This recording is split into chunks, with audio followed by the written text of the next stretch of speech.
Good morning. I would like to call this December 5th, 2018 meeting of the Planning and Advisory Commission to order. If you'll please stand for the Pledge of Allegiance. I pledge allegiance to the flag of the United States of America and to the republic for which it stands, one nation, under God, indivisible, with liberty and justice for all.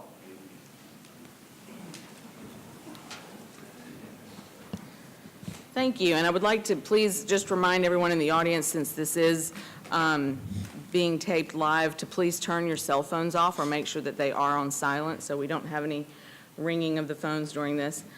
I would like to remind those in the audience and those watching on television that this is the first hearing of any rezoning, text change, or special exception request brought before us today.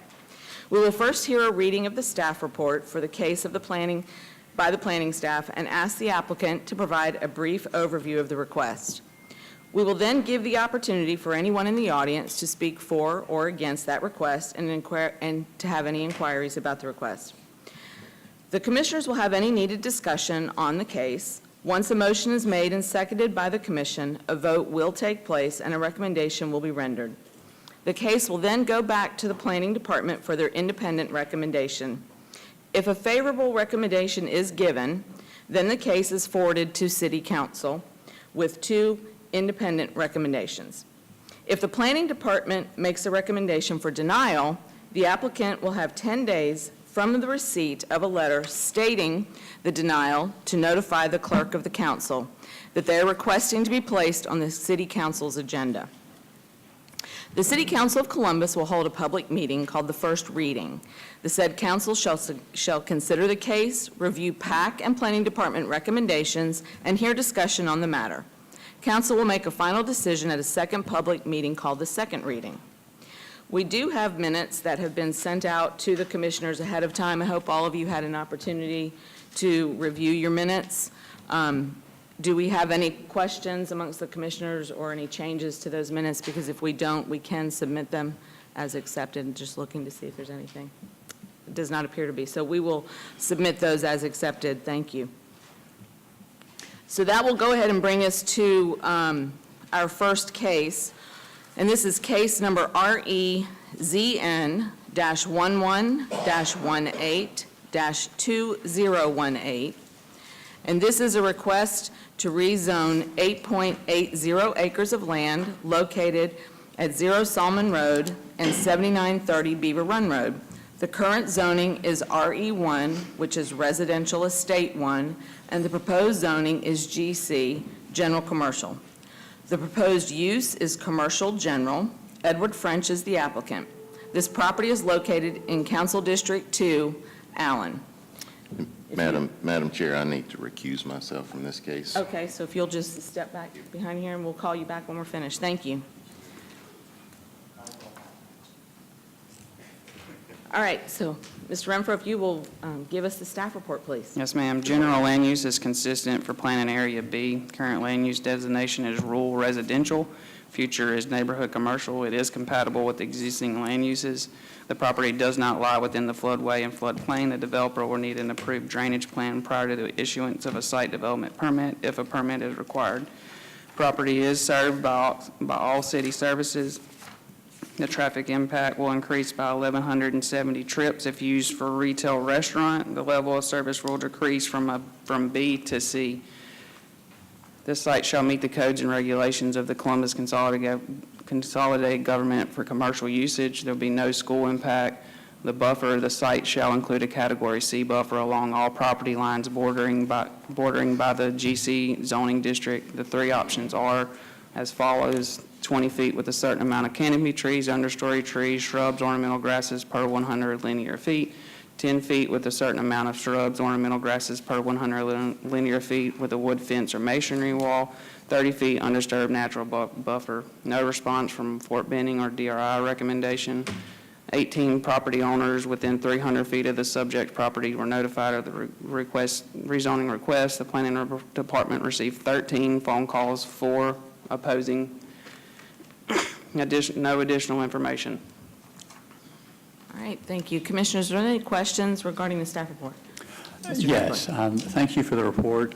On the traffic, can you give us a little background on what it means when you say the level of service decreases from level B to level C? To me, it sounds like it's an increase in the amount of traffic.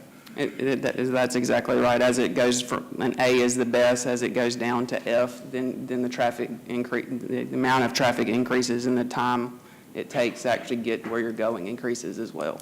And is there any standard that says that level B should be for this sort of area, level C should be for that sort of area? Normally, we strive for C and above everywhere in Muskogee and Columbus. Okay, thank you.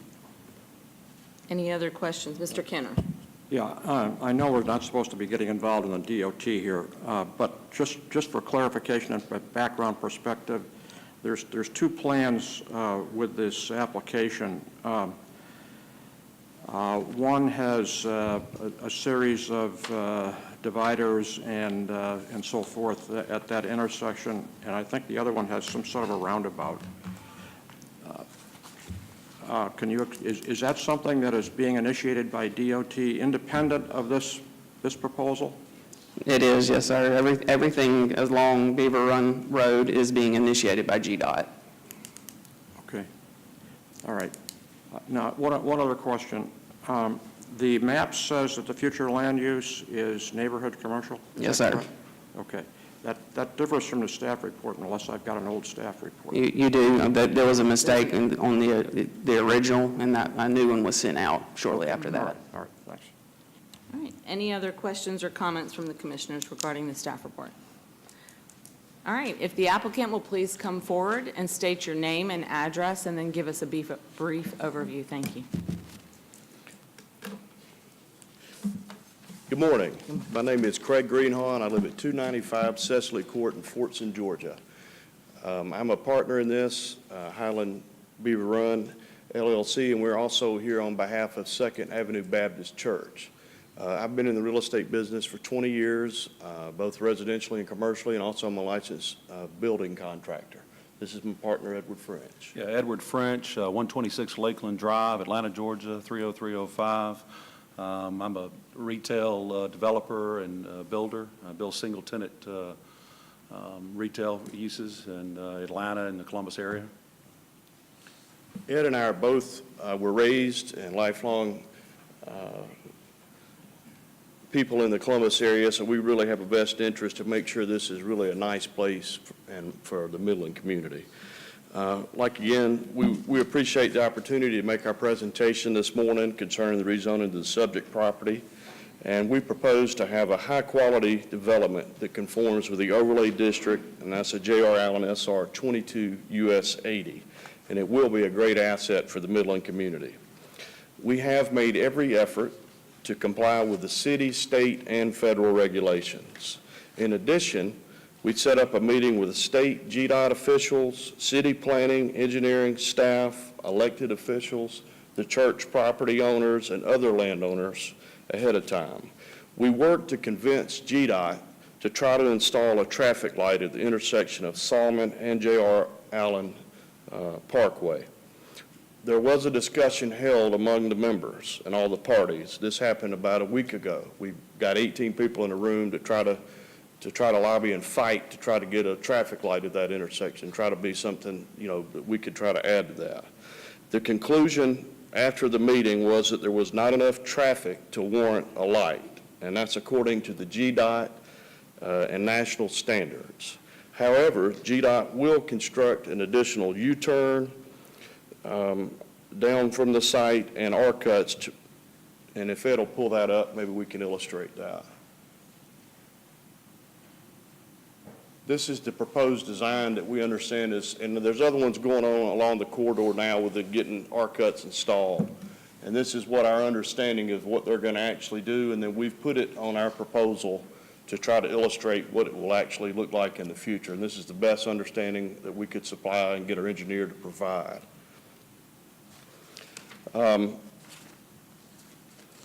So I'm not to be repetitive here, I'm sorry. So anyway, GDOT will construct additional U-turn sites to support the use of R-cuts to prevent the crossing of 4 lanes of traffic to turn left. And despite our strong support for a traffic signal, GDOT has already made the decision and it is in the process of building R-cuts and U-turns. Additionally, we hired a third-party traffic analysis performed by Wilburn Engineering, and that's one that's very reputable. The city, the state, other private developers use them for an impact study on what our development would have. And the summary of finding is that the proposed development that we have will not have any material significant impact on the traffic in the area. So basically, there's not enough additional trips on Salmon Road to warrant having a traffic light. Now we'd like to illustrate, and I'm going to ask Ed to illustrate the proposed development. Okay, thank y'all. I want to talk a little bit about the development and the overlay requirements real quickly. As you can see on the site plan, the development will provide for interparcel connectivity through interconnecting driveways to create a safe arterial traffic flow. We have shown on the site plan 2 right-in, right-out driveways at intervals of 325 feet and 285 feet along US Highway 80, with the internal roadways coming in off the right-in, right-outs at 120 and 105. These distances meet or exceed the requirements for the city as well as the state DOT. A little bit, just real quickly on the landscape, we're going to be required under the UDO as well as the tree density unit per acre. As you'll see, we'll have parking in the front, which will require us to landscape an earthen berm, evergreen hedge with a minimum height of 18 inches that we'll use.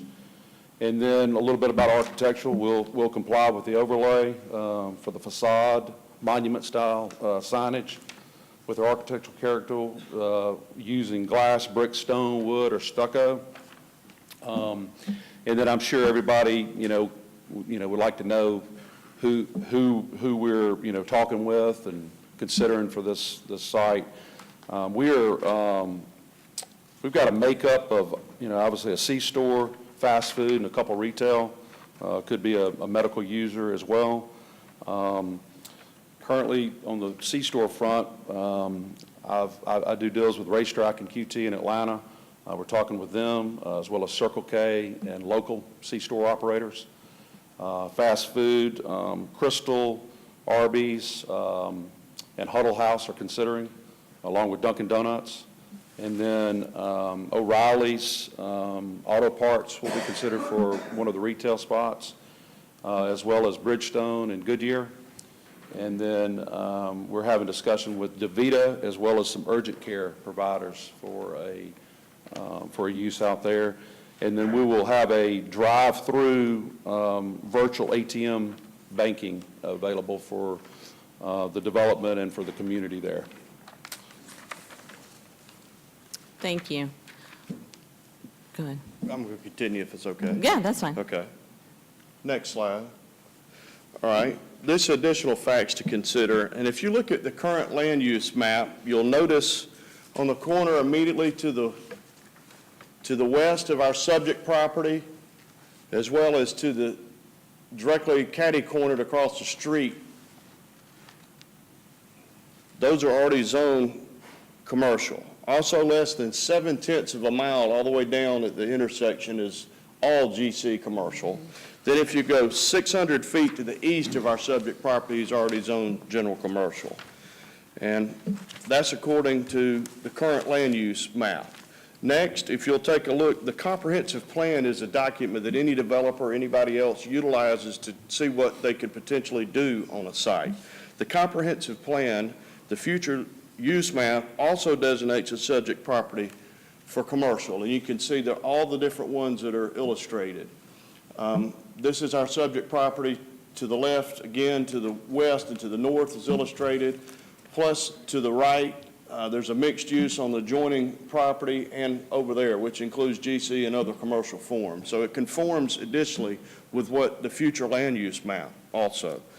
So we believe that general commercial is the highest and best use for this property, and our request is consistent with current established zoning nearby. It meets your future land use, and it is not spot zoning. Finally, if you would consider these following benefits, we would appreciate it. Development provides easier access and convenience to surrounding property owners instead of other difficult areas and commercial developments nearby. So it will provide additional, for all the eastbound traffic, it gives them another opportunity instead of having to go back down into the other congested area. Secondly, the City of Columbus, the school board, and public safety will have a much greater revenue than the present use. The current tax revenue on the subject property yields $773. Our estimated tax new benefit from the development, and this is going to take 2 to 4 years, it's going to be natural market forces, but in the end, we project that we could generate somewhere around $71,000 in ad valorem tax per annum going forward, and that's money that can be used for cities, schools, and public safety. So we would respectfully ask for the same treatment to be given as the other adjacent property owners have had. Particularly the church property owners should be able to sell their property at fair market value and receive equal treatment from the Planning Commission and the City of Columbus Consolidated Government. And to conclude, we appreciate the opportunity to be before you this morning to present our case, and we would appreciate your positive recommendation to the council members. The subject property should be rezoned commercially because it clearly meets all the requirements. Thank you for your time, and we'd be happy to try to answer any questions. Thank you. Mr. Dudley? Going back to the traffic, and this is, I guess, for both you and for the city, I'm not sure how to square your assertions that there will be no significant traffic impact with the city study saying that there would be a significant increase, enough to move it up from or decrease, I guess it's called, from level B to level C. Well, John, you may be able to look at that too. The conclusion of the Third-party person we had, that was the guy that's an expert, that was his opinion. And that's what he yielded as the conclusion in the report. That's what he said. while there was a slight increase, the study found that it was. It's like 95, I think at the end, 95 additional left turns was the overall impact, which is not significant on a peak traffic impact, is my understanding. And also, just to clarify on the C, it was a high B and a low C, so it was a very slight change there. Commissioners, any other questions for the applicant? Mr. Reeves? Yes, one question. Can you go back to the image that you had where you were talking about the R cut and the highway? Yes. Mm-hmm. Yes, here. So right there at Solomon and J.R. Allen, Okay. or Highway 80, there appears to be a concrete barrier in the center now. Is that what DOT is planning to do in that That's area? correct. Yes, sir. That's our understanding. That's Because what right is- now, traffic can go right across That's Solomon. right. Straight, right now, that's correct. And so as y'all know, they're slowly getting to this point.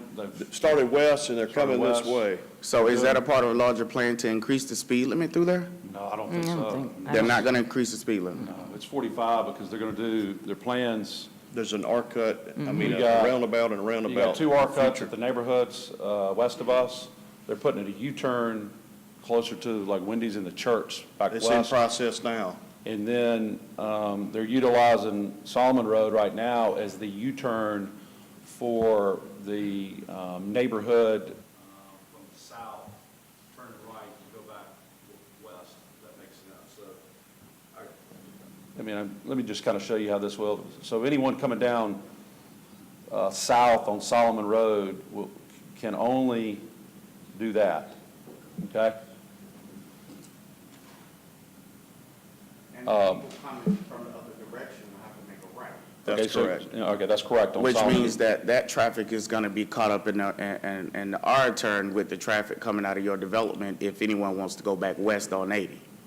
No, because what will happen here is this and this and this will utilize this new U-turn. Yeah, that's Does that what I make was sense? saying. Oh, okay. So all the traffic coming down Solomon will have to make a right on 80 and utilize that R turn, the U-turn, which is the same traffic that will be coming out of your development in the future to go back west on 80. So that's And going there's to be a some other very ones down busy below it U-turn. as well. Yeah, I'm sorry? There's other U-turns down past to Further. the east as well, so there'll be other options as well. Okay. It seems like a lot of people pulling out in traffic to me, but. Yeah, like I said, we got 18 people in the room to try to get everybody Is in. there a reason why they're blocking this intersection? Like, Maybe do you we can- yeah, you see can- a high number of accidents there or something? Good morning.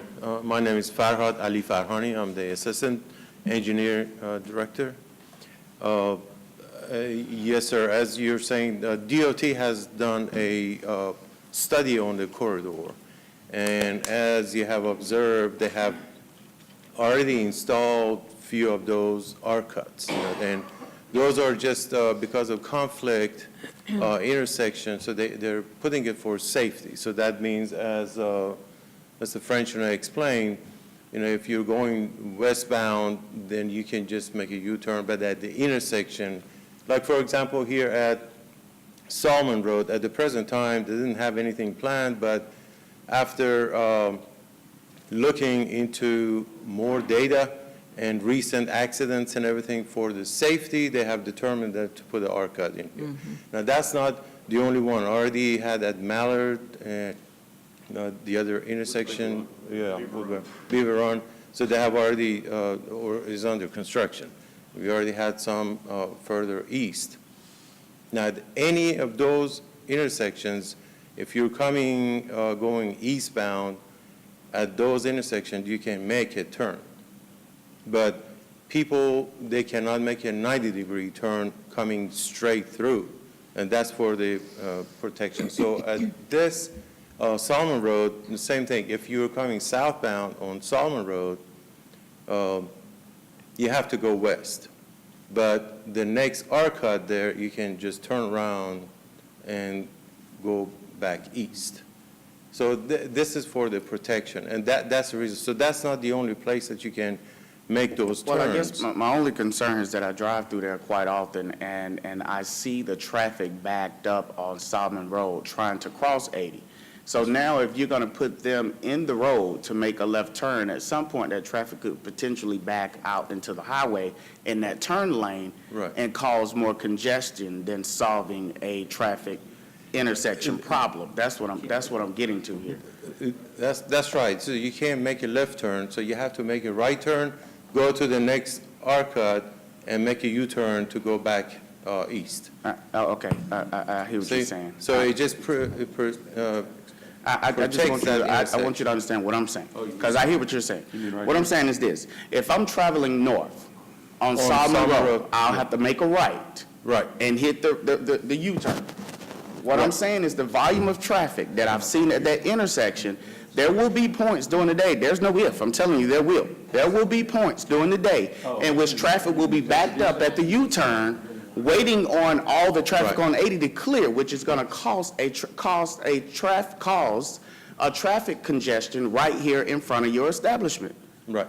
That's what I'm getting to. Their establishment, yes. Yeah, but their establishment. That's what I'm getting to. So I just want to know, have there been any consideration about that? Can they push the R-turn down a little further to stretch it out some? Because that's considerably close. There's going to be a lot of, it's going to cause more congestion there. Yes, sir. Part of the design of arc cuts and everything, they have a stacking lane. So depending on the volume and depending number, all But is it not true that traffic cannot move until it's clear on 80? Because traffic traveling west on 80 is going to have the right-of-way. Right. So everyone in the U-turn got to wait.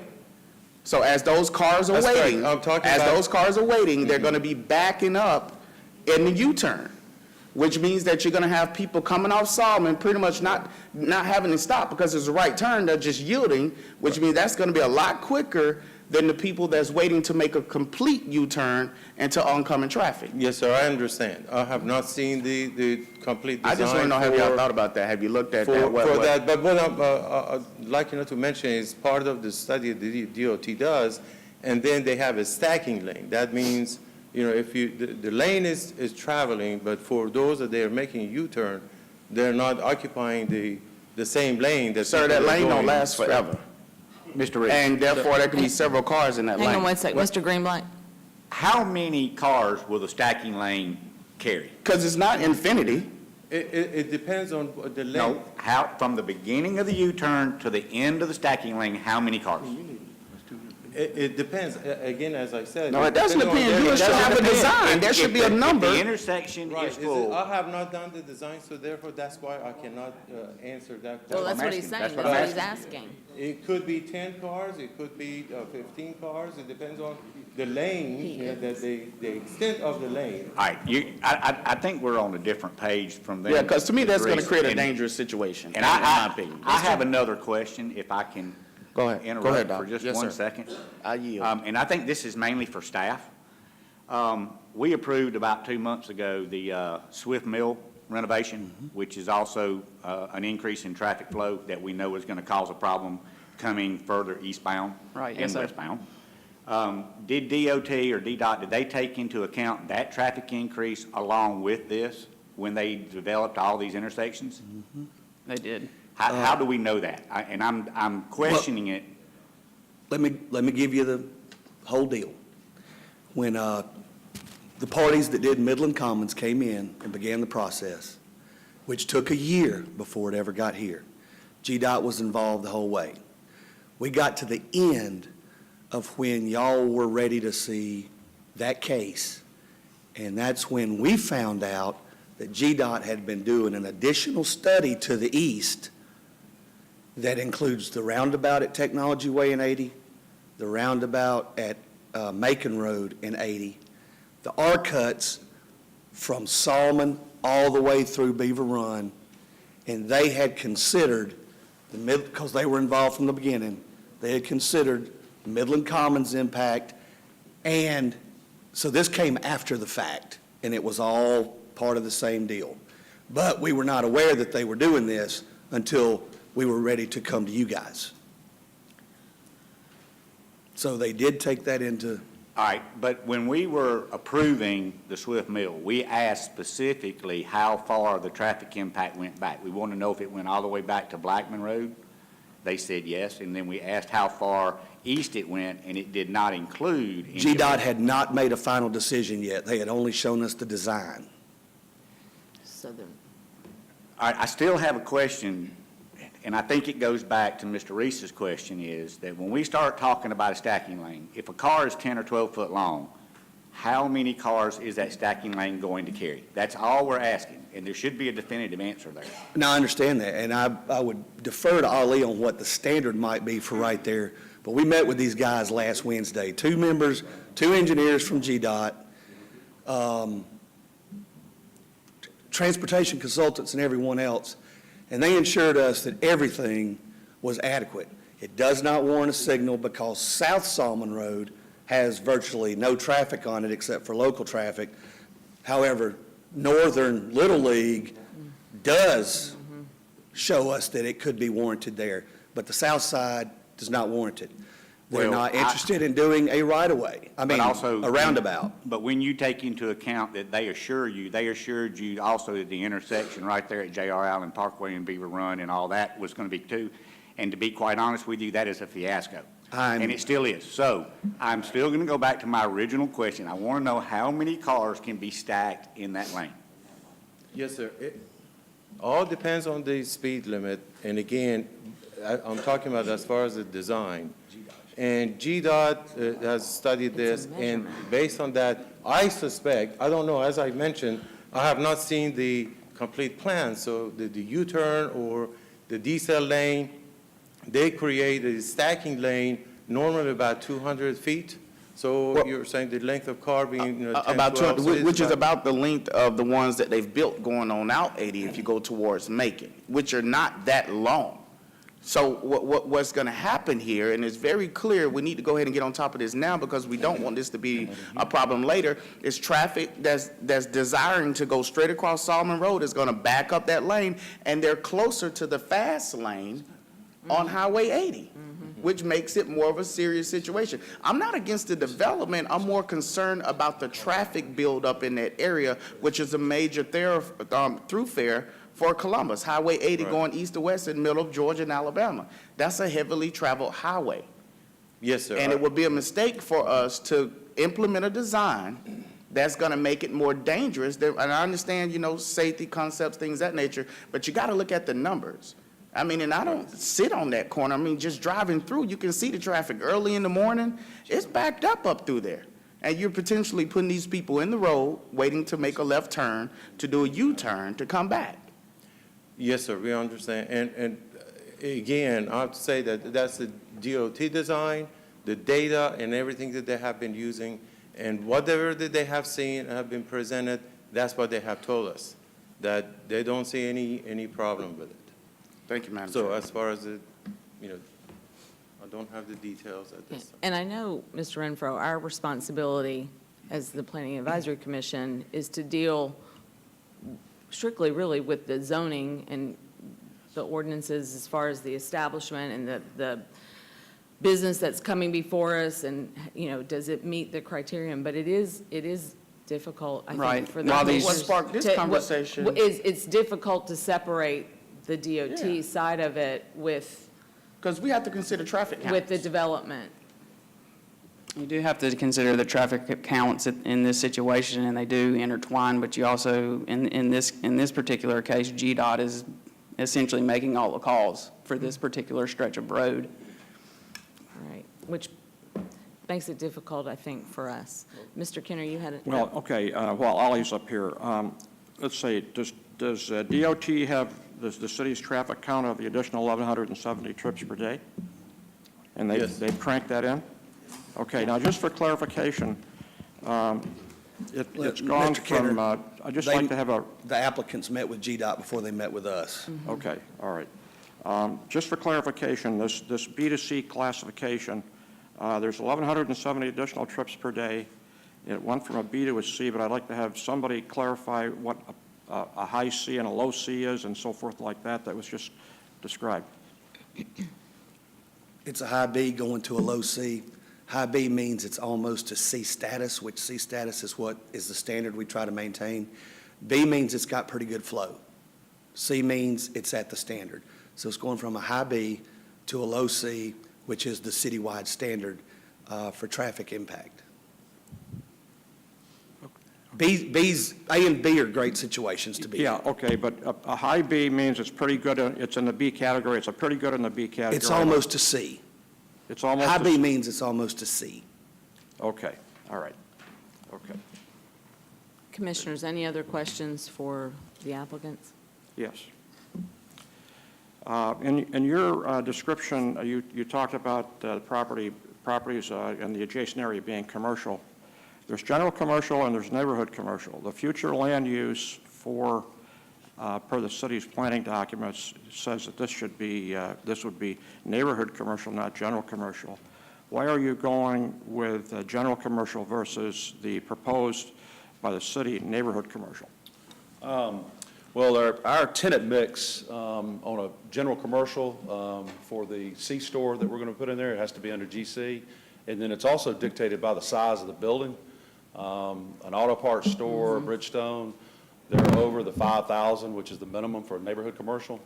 And then I believe a fast food is allowed in neighborhood commercial, isn't it? Drive-through. The gas station is not station's without not. pumps. Yeah. Well, I guess, okay.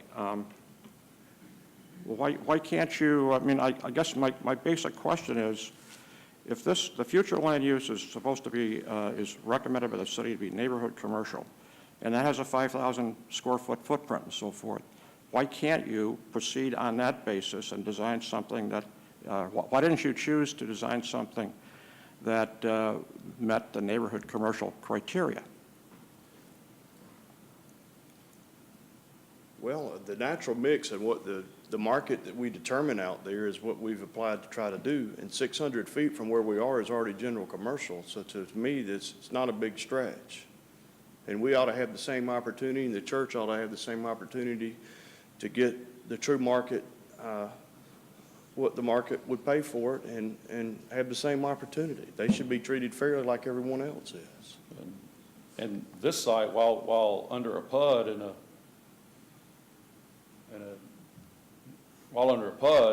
has got two 7,000 buildings that were approved on that site across the street from us, less than 50 feet. Any other questions, Commissioners? Thank you. Thank you. Is there anyone in the audience who would like to speak in favor of this request? And if so, raise your hand. All right, is in favor? Yes, please come forward and state your name and address for me.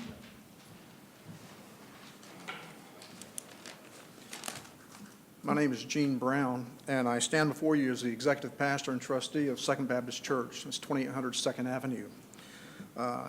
Accompanying me today was Pastor Mike Reeves and Raymond Greer of the church. Second Baptist Church is a current owner of the 2 parcels under rezoning application today, and we stand in favor of this rezoning application.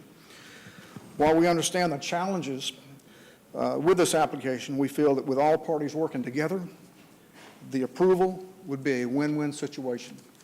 Thank you. Thank you. Any questions from the commissioners? No. Anyone else in the audience who would like to speak in favor of this rezoning request? Is there anyone in the audience who would like to speak against it? And if you'll please raise your hand. Okay, before we call each of you up here, let me say this to you. Our practice for the Planning and Advisory Commission is you are welcome to come forward. Please make sure if you come forward that you have something to tell us that we haven't already heard. So if the person in front of you has a concern about one intersection and your concern is the same, please do us a favor and just acknowledge the fact that we've already heard that, because we don't want to hear the same thing 10 times, just out of respect for time and for the other people on the agenda as well. Oftentimes in situations like this, there's a group spokesman. I don't know if we have one in this case. Has there been a group spokesman selected? No? Yes? Are we having that conversation? No? No group spokesman? Okay. So if I don't have anybody that wants to come forward and just speak on behalf of the entire group, then I'm going to raise your hands again so I can figure out who wants to come forward and speak. Okay, so I'm just going to kind of go in the front row, and we'll start going. So if the first woman right here, I'm sorry, if you'll come forward and please state your name and address and let us hear from, yes, ma'am? We're just going to kind of go row by row. My name is Sonia Canterbury, and my address is 7660 Catkin Commons in Hickory Grove. Thank you. Now, if you'll just give us your information. Well, I don't know exactly where to start. Number one, I don't want a 20-pump gas station on the corner. I think that's dangerous, and the traffic is a huge problem. Number one, this traffic study is based on 2016 data. There was not a traffic count done. And the school buses have to come across Salmon Road from the sand lot over to ours. And by the numbers that the traffic study has, more people will be turning left coming into Salmon Road to the back entrance to this development than are coming in the front 2 entrances. We're going to have peak traffic with us trying to get out and those cars coming in and coming out the back way in the morning. It's a real problem just to get out of there in the morning. And the school buses are not going to be able to get across that road. I have lots of other things to say, but I'll let somebody else speak. But yes, I don't know how you do a traffic study that's based on data out of a manual or 2016. That's what your traffic study says, and there's not a current count. Now, there was some kind of counter across Salmon Road last night. This morning, it was gone. Okay, thank you. So I don't know what they're counting, but it's going to be a huge problem. And how many accidents were there? We see lots and lots of accidents out there. We see trailer trucks making a U-turn at that Salmon Road, Beaver Run. Today, we've got all the other traffic coming up to Salmon Road to make a U-turn. It's a mess. Thank you so much. Thank you for coming. I'm going to have to keep asking you guys to raise hands because I don't have it memorized who's next on the, okay, so if the woman right here, if you'll come forward. Are you together? Sure, just both come state your name and address for us.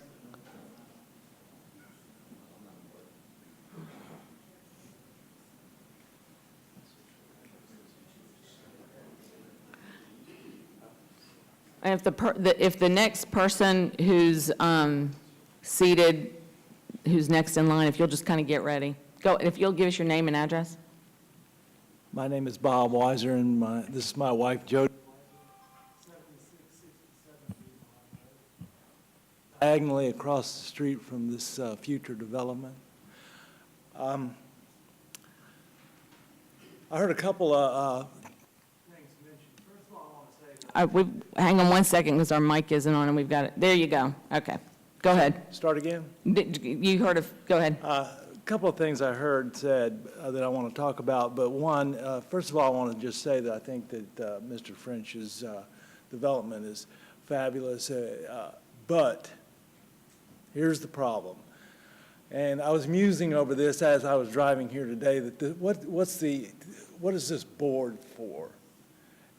It's for the it's not only to pick quality businesses and developments and such and mix them in the right way, but it's also for the safety of the community. I would suspect that none of you on this board would allow a fireworks factory next to an elementary school. You would just nix that. Well, this is what we have. A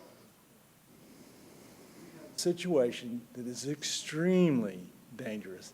And I heard the engineer talking, and everybody said, they don't live there. I live there. I'm on that corner every day, 6 to 7 days a week, and I turn those intersections every day, but I watch it. Every day I watch it. And the big issue here is the traffic. And I'm hoping that this board will temporarily put this on hold and reject this until the city can force a traffic light to be installed. That's what I hope will happen.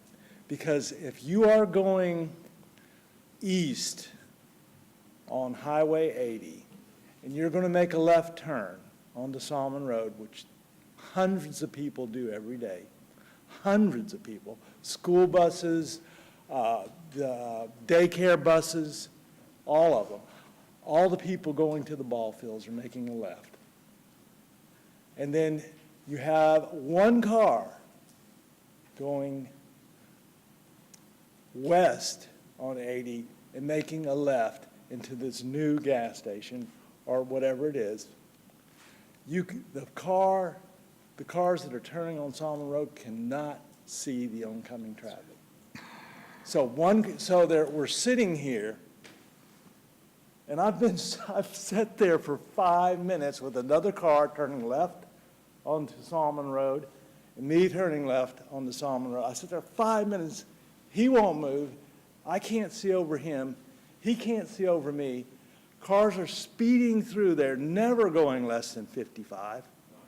We need to slow the traffic down. How do you slow the traffic down on that highway? There's only one way, a traffic light. So let's send a message to the city of Columbus. You want to lose $70,000 every year?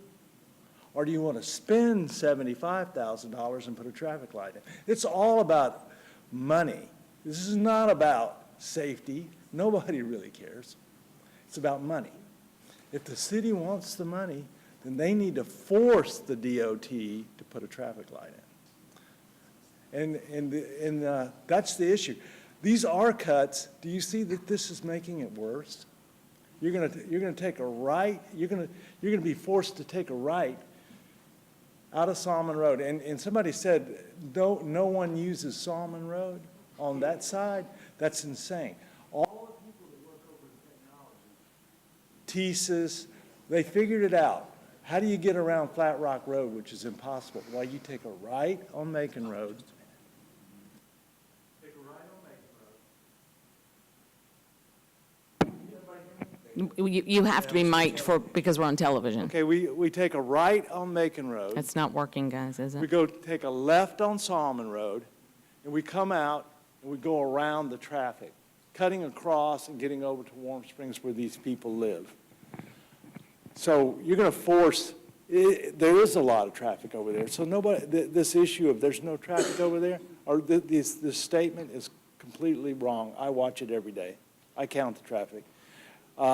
This development, which is fabulous, I love it. I want it to be there. There are going to be more than 100 cars turning in there, or there will not be a gas station that would dare build on that site. We're looking at 1,000 cars turning in there. That's what they want. Fast food, they don't want 100 people a day. My little business across the street, I have maybe average per year 5 cars a day come in there. Very little impact. If they want a good development, they're going to have thousands of cars taking left, and it's all going to jam up. So I plead that you will not, I just want to put it on temporary hold until we force the city engineers, which one of them is here, to demand, bring it before present it to, and I'm telling you, the DOT will do what the city asks. Because I'm absolutely sure, positively sure, that the DOT does not go around wanting to put traffic circles in. The city wants a traffic circle down at Macon Road, and that's all good and fine. The city wants R cuts everywhere. And DOT is just complying to what the city of Columbus, because this is in the city of Columbus. And so please send the message to the Department of Engineers that they need to reconsider that red light. If we had a red light there and we had a left, if you're traveling west on Highway 80 and you could take a left turn with a traffic light, do you know how safe that would be? That would be, and the people coming out of the gas station can wait their turn till the traffic light changes, and they can take a right or a left or cross in safety without fear. Do you know my wife will not turn left to come in our business? She goes through the entrance of Beaver Run, comes out the back entrance to get to go a quarter of a mile, she drives a mile. She won't take a left there because it's too dangerous. You cannot see the traffic coming over there.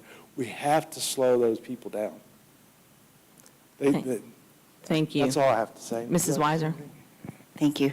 I just have 2 things that I want to add. I have the same opinion as Bob. I'm in favor of Mr. French and his development and want to do anything that we could do to help him be successful.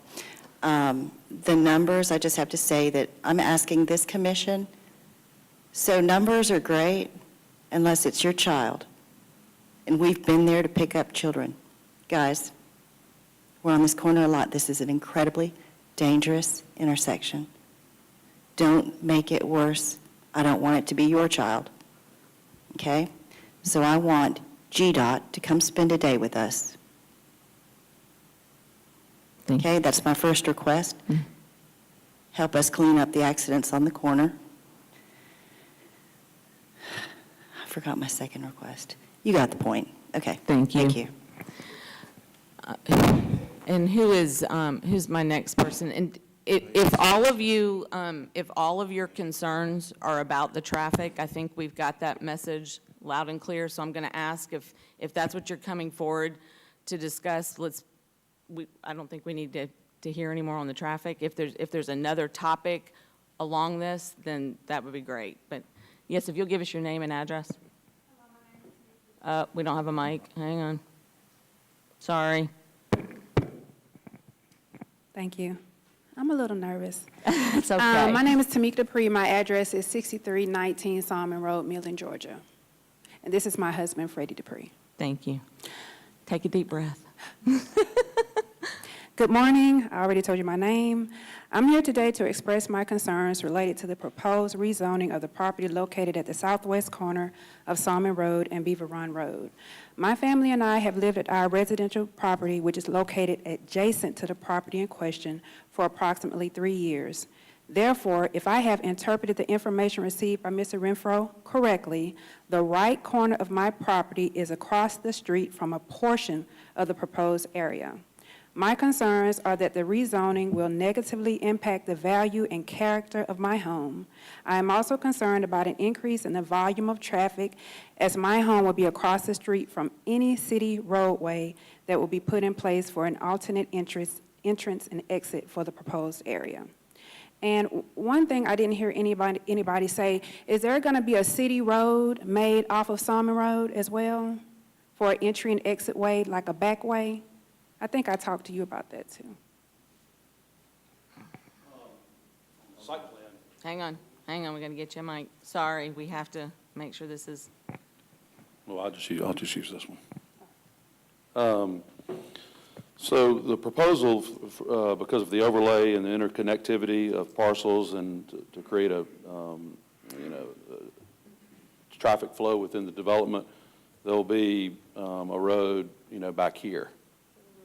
Mm-hmm. That's correct.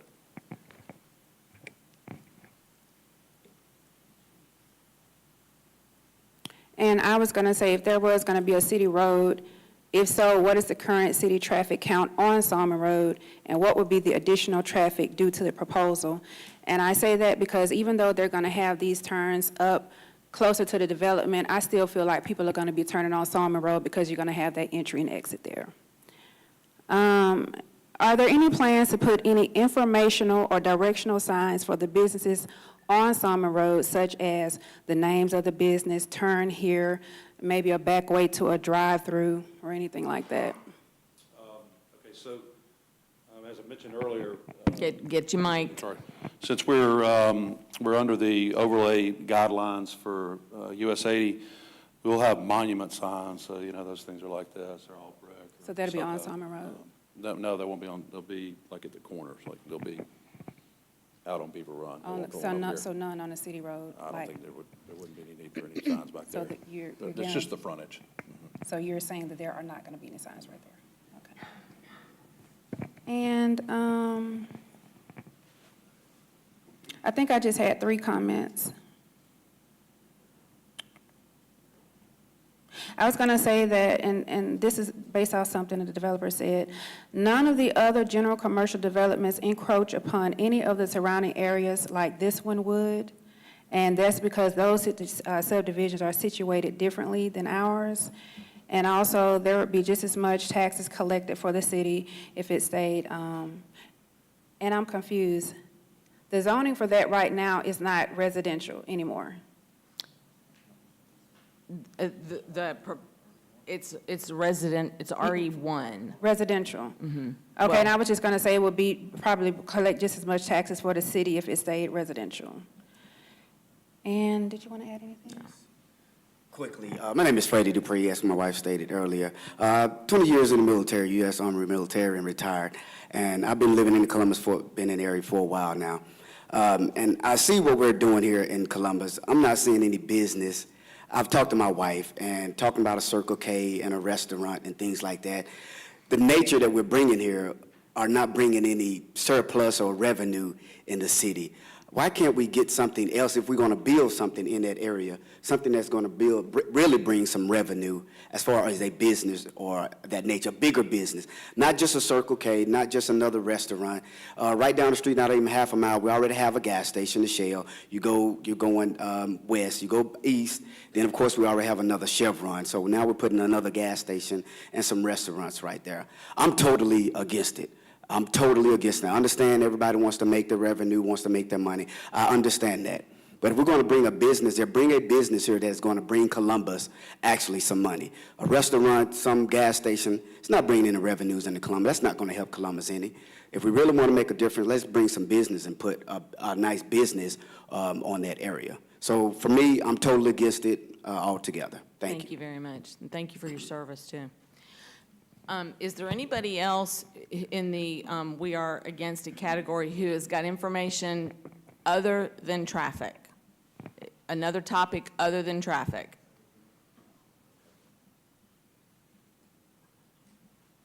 Yes, sir. So if you'll give us your name and address. Good morning. Good morning. I hope I'm not repetitive. I don't hear well, and I haven't heard a lot that y'all have said, but I'll try to address just the impact on our neighborhood other than the traffic. I was, of course, going to speak about the traffic, too. My name is Ray Williams. I live next door to this development. I live at 6274 Solomon Road. I've got a 4,000 square foot house that sits off the road that will be adjacent. I'm on the same side of the road as this development. I've been there 30 years. This is a residential area. It's not a commercial area. I know we have commercial to our left and to our right. I can stand on that corner and see a Shell service station a half a mile this way, a Chevron station a half a mile the other way. The residents on this street are not transient. Most of them have lived there for 40 years. We were expecting a beautiful new Baptist church to go on that corner, and sadly, obviously, it's not going to be built. And I think you'll agree, if you live there, a worst-case scenario for something to be built here would be a service station, a 24-hour-a-day service station, which I understand this will be. Also, as we know, fast food restaurant and other retail there. We already have these service stations in each direction close to us, and I took a minute last night and went and I visited the Shell station and the Chevron station and talked to their night managers and asked them if they lived in this area, what their fears would be if this development is built. And they said the same thing. Their first fear is robbery, and of course we're not worried about that, but their number one concern at these service stations at night is loitering. They have a tremendous problem. They're constantly calling the police with people in their parking lots drinking, loud music, and won't leave. This happens every night, especially on the weekends, they say. So this is going to bring that element to our neighborhood, which, of course, we don't want. We'll have contend with these problems as this zoning has changed. I'm going to talk about just the impact on the neighborhood. I have about 250 feet of road frontage. I go out there once a week with a kitchen bag, a 13-gallon bag, and fill it up with trash right now. Lottery tickets, beer cans, McDonald's, Hardy sacks. If we get this on there, I'll need a 55-gallon sack to go out there every week to pick it up. The city's been good about helping us with their people to come pick it up on the weekend, but it's still a terrible problem for us. We have 4 subdivisions within a quarter of a mile of this place: Beaver Run, Woodbriar, Winfield, and Hickory Grove, plus the people that live on Solomon Road. I don't want to talk about traffic, but we have total traffic gridlock out there right now, as y'all know. The average speed on this road, if they'll test it, is 55 to 60 miles an hour on the Beaver Run corridor there, both east and west. If this zoning request is denied, these developers will find another place to build this service station in Columbus. There are other places that will work better, that can fit in with the neighborhoods better. I know the city needs a tax revenue. I understand that part of it. I'm not against progress, but hopefully something can be built on this corner that will not impact us with traffic and the way of life that we have on Solomon Road. Again, I stress, there's never a for sale sign on our street. If there's a for sale sign, there's one up there now and somebody died. But I thank you for allowing me to speak, and I'll close, lady and gentlemen, with this. If you were on this side of this podium, I'm going to ask you to vote as if you were standing on this side of this thing, if you lived where we do, and think about the impact this is going to have on the people that have been there all these years. But I thank you very much for listening to me, and I appreciate it. Thank you very much. Thank you, ma'am. Is there anyone else in the against? So you want to speak, and it does not have anything to do with traffic, correct? Okay. Well, I just want to make sure. So if you'll come forward and give us your name and address.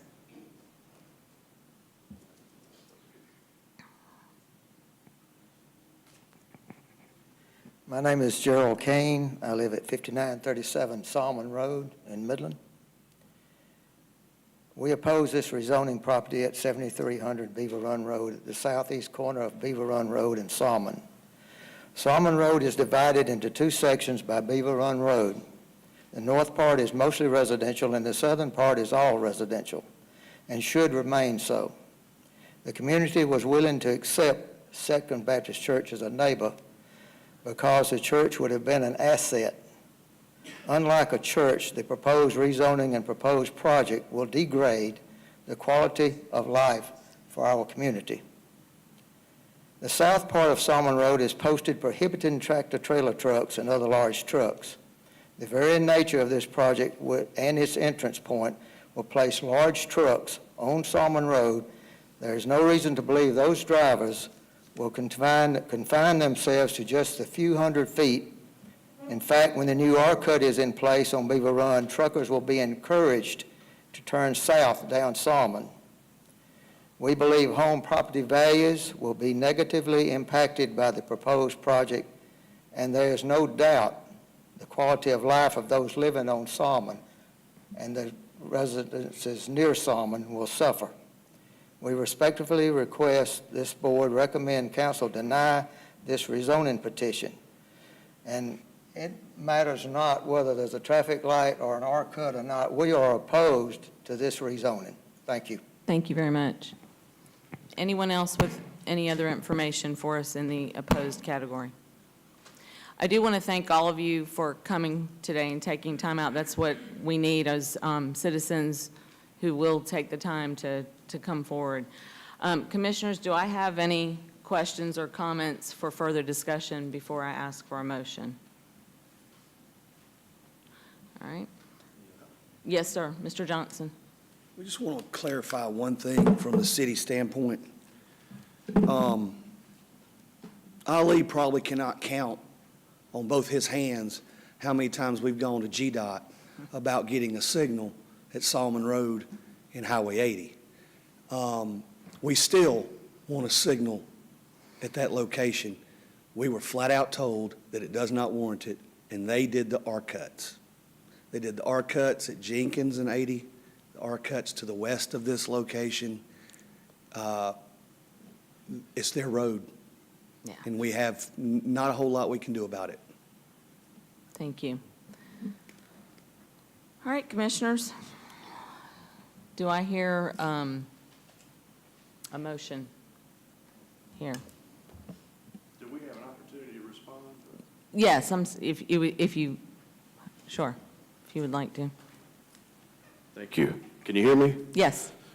We just wanted to reiterate that we did initiate getting 18 people together, including GDOT. I've reached out to the former chairman of it to get Mr. Floyd, which is the district GDOT official, to get a meeting together. We got the city, we got the planning division, we got counselors, we had everybody, Mr. Alton Duncan, we had the other people, the stakeholders in the area to try to get a traffic signal at that intersection. We've done everything. We actually got a different study. She mentioned about the old data. We had our guy analyze it based on traffic counts on the count that's out there to try to update it, to talk about the material impact, and we don't have a material impact. We would welcome having a signal. We went in, that's what we went in. That was our intention to do. We did everything we could do to try to improve that intersection, but it's strictly based on GDOT, on national standards.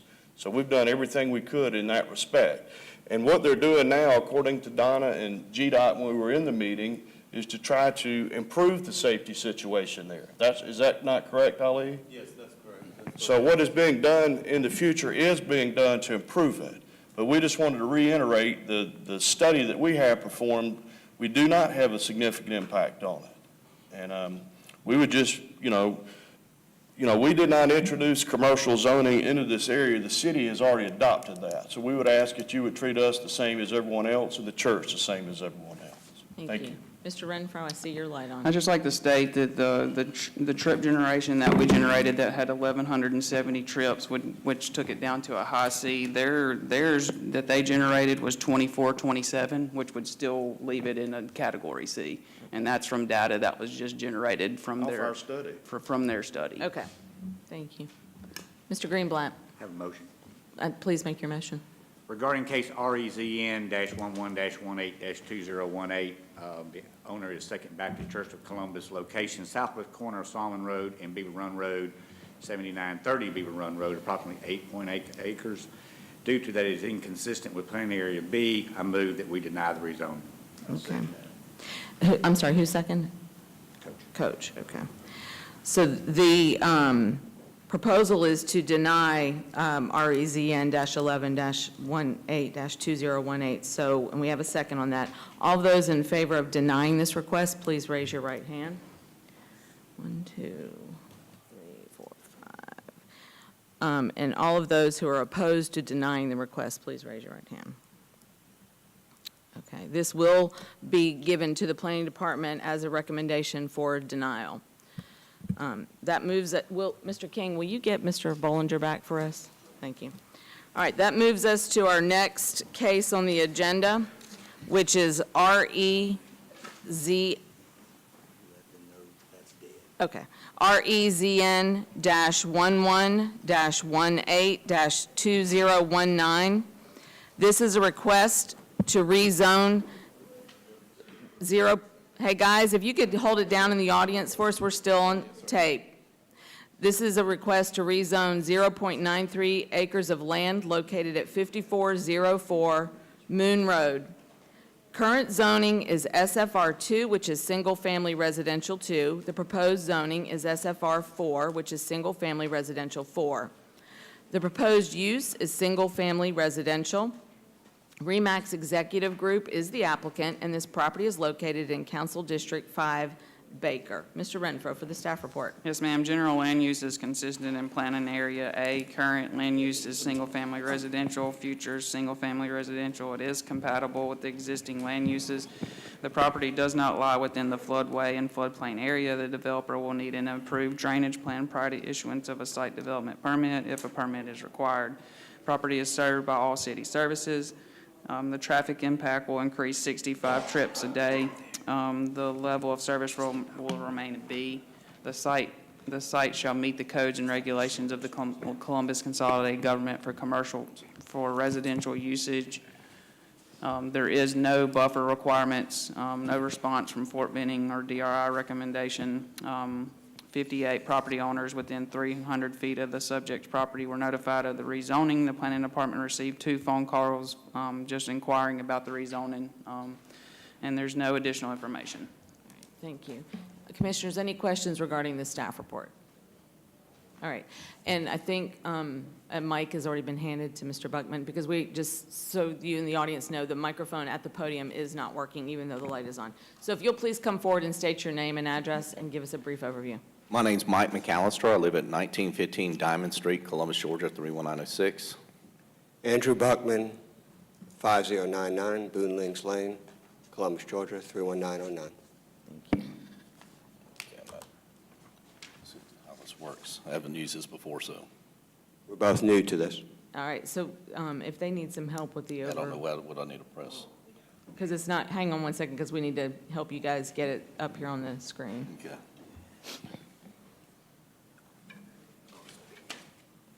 Oh, that makes a difference.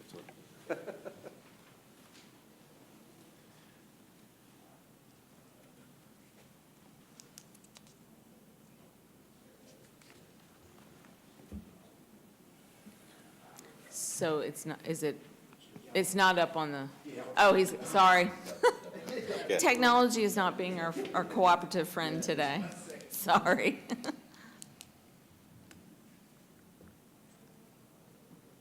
There we are. All right. All right. What our plans are is actually it's the address we're rezoning is 5404 Moon Road, which is on the corner of Moon Road and Hampton Court.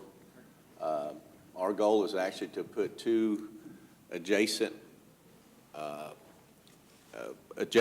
lots next to 3876 going down Hampton Court. We want to make them actually 55-foot wide and have 2 lots there. As you can see, the current zoning is SFR2 for that lot, but we're actually going to be facing off Hampton Court. We're going to be really conformed with existing lots or housing that's there now. They're actually 40-foot wide. We're actually going to be a little bit wider. We're going to go 55 so we can actually create a home that has 2-car garages. Most of those homes there only have a single-car garage. So we want to make sure also have a little bit more separation between each of the homes. So we want to go a little bit wider and go 55. But again, the lots there right now are a little tight, and by putting the two-car garages, we'll try to clear up the roadway so no cars will be actually out on the road on Hampton Court. Thank you. Any questions, commissioners, for the applicant? Mr. Bollinger? You said the lots will be slightly larger. Is the elevation and size and all that, they're going to be consistent? They're going to with the be rest of the consistent with the other homes. Most of those are two-story homes. We're either going to be 1.5 or 2-story homes. Okay. Trying to get the master on the main as what people want in that area. The other thing we're trying to do, again, is the main thing, is get the pricing that we don't have in Columbus. As you see, everybody, because of the cost of lots and everything, the housing is actually priced closer to 300 or 250 to 300 on the new homes being built. We're trying to target homeowners that are closer to 200,000, 180 to 210, which is not out there really out there in the market unless you're in South Columbus. So we're trying to give another option for home buyers. Thank you. Mr. Kenner? Sir, good morning.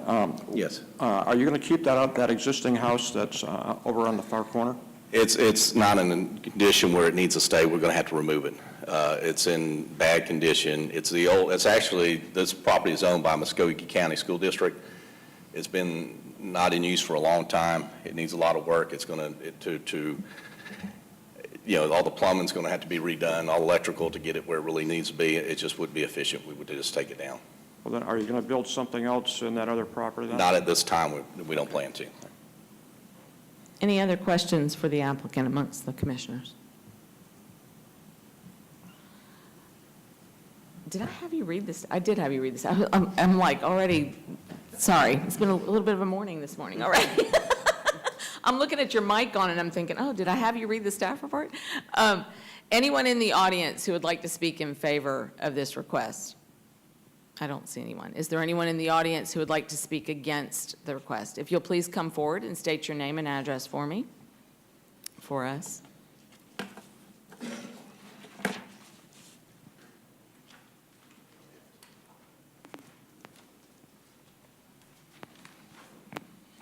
My name is Teresa Snedden. I live at 3911 Austin Drive.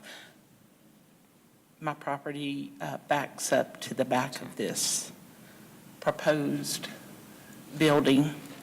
I'm not actually in opposition. I just have a couple of questions that I need answered first. First of all, I've lived there for almost 25 years, and I'm under the impression that this piece of property has the same type of stipulations that Claflin has. So I was told that when I first bought my property. I think that needs to be addressed or verified or clarified. First of all, it looks like he could do it. Mr. Johnson. Yeah, no, Claflin is a much larger structure. It will be, I think, 1, 2, and 3 bedroom, low to moderate income, work-based housing. These gentlemen are building single-family homes. That's all. I mean, it's going to be their property outright. They're single-family home developers. The developers at Claflin are affordable housing developers. I understand the building, but I'm talking about there's a stipulation that Claflin had to go through in order to get to this point. Is this property not the same? No, ma'am. This property was not owned by the federal government. It was owned by the school system, so they can sell it outright. There are no deed restrictions. Okay. So there were no deed restrictions on it whatsoever. Right. But I was told that when I purchased my property in 95. So you might want to double check that. You might want to take a look at that. Also, when they put the for sale sign up, and I know this is a Muskogee County School District issue and it's beyond that point, and I'll make it quick. I made an offer to purchase the property for $50,000. I was corresponding with Mr. Goldberg. He said he spoke with Dr. Lewis, and Dr. Lewis said we won't take less than $75,000. And I said, okay, I understand if someone offers you 75 or more, that's great. Please reconsider, let me know. Then I saw in the paperwork sold for 60. So I'm not sure, exactly how that happened or if there was intent, when I made my offer. But that needed to be known, that the offer was made. And I wasn't going to try and rezone it or anything. I actually, and this may sound silly, but I wanted to do the bird sanctuary. Make it a bird sanctuary and possibly work with Muskogee County School District with that, but they usurped it all. By We're not in a position to including me. verify. I that, understand but that. So. I totally okay. understand that. Now, Okay. I'm not in opposition Yeah. to building the extra homes there, but I need clarification on the difference between the residential, SFR. the SFR2 and the SFR4. Is it the standard size of the lot? Are they breaking it down so that they can later add more? I just need clarification. And on Mr. that. Renfro, do you want to? It's just the difference in the sizing of the lot and the lot width as well. Well, let me give a little history. Since '05, we no longer have the R3B patio home designation. That is what her subdivision is zoned, the old R3B. We got rid of it in '05. That's why it shows SFR3 Gotcha. on your maps. The old R3B had a minimum 35-foot wide lot width, and it had a minimum 3,500 square foot lot size. These gentlemen are going to an SFR4, which is a 50-foot lot width 50. and a 6,000 square foot lot minimum, so these are bigger, wider lots. Gotcha. And as far as a deed restriction, that's part of their due diligence. Again, we had to go through the General Accounting Office on Claflin to get it released. If there is some deed restriction here, they will have to do the They'll title have to do it. searches and whatnot, and that's on them. Yeah, they need to do that because Okay. everyone believes that. I have a couple of other questions. Go ahead. He said that there would be more drainage required in your opening when you were reading the description. What is that? They will have to keep all drainage on their property, meaning drainage from their property cannot spill over to adjoining property owners. Okay, okay. Another thing too, you said you're going to tear down the old Gentian clubhouse. Is that going to be the backyards of the two new complexes? Because you said the ingress is going to be from Hampton? No, we're actually, I don't know if do y'all have a drawing of that? We do. We can pull that, put it up.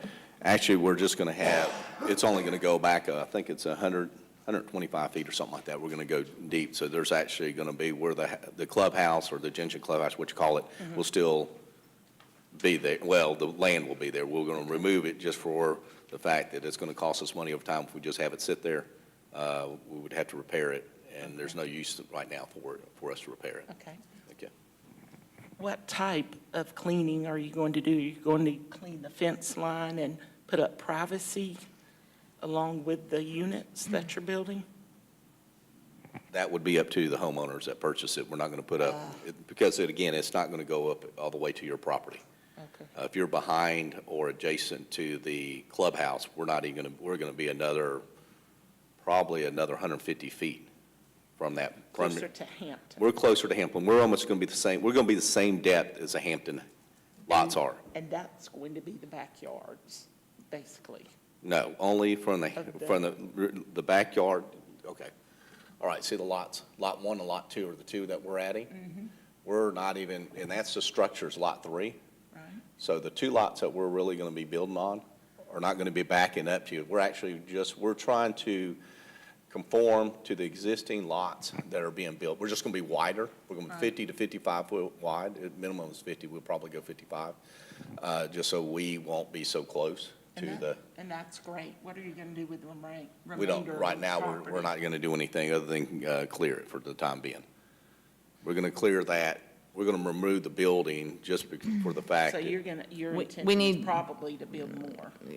right now, we're not. We only got funding for the two. Hey, both of you have to be on the mic, so do me a favor and, So I'm asking him, his intention is to build more on the empty spaces. Not at this time. We only got the funding to build the two right now. But I can could- say that, if somebody else, we sell it, or if 3 years down the road, I can't promise you that. We're going to build something differently.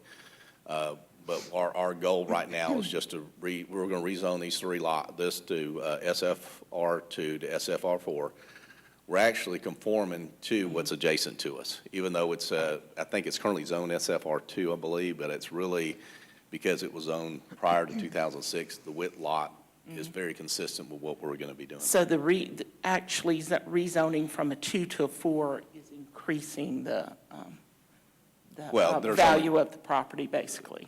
Well, Yeah, it may increase the value of the property, and it's going to allow these homes that we're building to improve the value of those homes, so the price per square foot when you sell it would be better for the future. That's our goal too. Okay. By putting normally when you add new construction to an area, it helps the area because it gives you a higher sales point. And there are some comps on Rogers and on Fortson Lane, I believe. Right. I mean, we will. Are those going to be basically the same style? So we can maintain the integrity of the neighborhood, basically? No, it's going to be like Hampton. It's going to be like what's inside of Okay. Hampton. As far as, we're going to build something similar to that, other than there are only one-car garages, and you have a little bit of road disturbance because you only have one garage. You have people parking out on the street. We're going to do 2 garages, trying to prevent people from, I can't promise you they're not, but we're trying to get the traffic off of Hampton Court. And the entrance is going to be on Face it, Hampton? yes. The 2 entrances that we have are going to 2? face Hampton. Can you pull that back a little bit? You'll see Hampton. And it'll, Yeah, it's at the top. are there any other? see, Yeah. we're going to basically have the 2, they're going to be pulling out onto Hampton. Okay, and my property is, Ma'am, you have to hold the mic to your phone. I'm sorry, my property is 78.9 there on the Okay, so map. you're backing up to the other ones. And we're going to be, we're building that line is going to continue, the back line is going to continue, and we're going to have 2 adjacent lots built. And Hodgson Smith will be doing our engineering. Okay, Any other questions? that's it. All right. Thank you. Is there anyone else in the audience No, I'm sorry, get your stuff. I'm sorry. who would like to speak for or against for this zoning? Commissioners, are there any questions for the applicant? Mr. Reese? Madam Chair, I move that we approve request REZN 11182019, a request to rezone .93 acres of land located at 5404 Moon Road. Considering the staff report and all is in compliance, I move it forward. Do I have a second? Mr. Kenner's a second. All of those in favor approving this request, please raise your right hand. And it is unanimous, so we will submit this for approval. Thank you for your time, all of you. And that brings us to our third case, which is REZN-11-18-2155. This is a request for a text amendment to amend the text of the Unified Development Ordinance, also known as the UDO, in regards to Section 4.6.4A and 4.6.12F and 13.1.1. Mr. Johnson? Thank you, Madam Chair. REZN 1118-2125. This is a request to amend the text of the UDO in Section 4.6.4, the City Arborist, to amend existing paragraph A, Section 4.6.12, tree protection and planting plan requirements, to amend the existing paragraph F in Section 13.1.1, new definitions for sections to amend the existing definitions to read as follows. I am not going to read this. Thank you. This is, if you all were reading the paper, I guess, late spring, early summer, at Columbus Park Crossing, some of our right-of-way was cut by private entities. And this is an effort to clean up some of the ordinance to give us further protections if that ever happens again. I'm going to turn this over to Bill Consoletti. He is the chair of the City Tree Board, and he will go into more detail about this text amendment change. Thank you. Hi, I'm Bill Consoletti, 3650 Ginger Drive in Columbus, Georgia, 31909. So I'm the chair of the Tree Board. Trees Columbus and came to us, and they were also online, and there was news in the articles in the newspaper about this removal of trees along J.R. Allen. And my understanding was that H.H. Gregg went to Georgia DOT and asked them for a permit. Georgia DOT granted a permit to cut both on the side of the fence towards the North Columbus Crossing development and also US 80. And it was done. Private citizens saw it going on, contacted authorities, and got it to stop. So we at the Tree Board, along with Trees Columbus, fostered this change in the UDO to prevent such a happening again. And without reading these, the first F talks about that you can't cut a tree unless it matches up, it conforms with 1311. Do you have that in front of you? We do. We have all- 1311? Yeah, we have the whole Okay. thing in front of us. So we're defining a beautification tree, a public protected tree, exceptional tree, and private protected tree. Under beautification plan would be the trees that were along J.R. Allen. And the code there under B, where it says, you can't cut the tree on the state right-of-way pursuant to a GOT special encroachment without permission. So we feel that that code and the others would prevent this from happening again. Trees Columbus and the Tree Board are there to protect the trees. This code, we feel, gives some strength to it.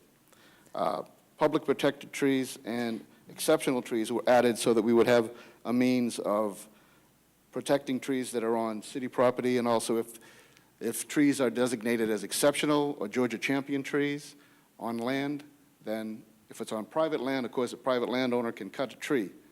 If it's on public land or other public, there would be more difficulty. So we're trying to protect trees.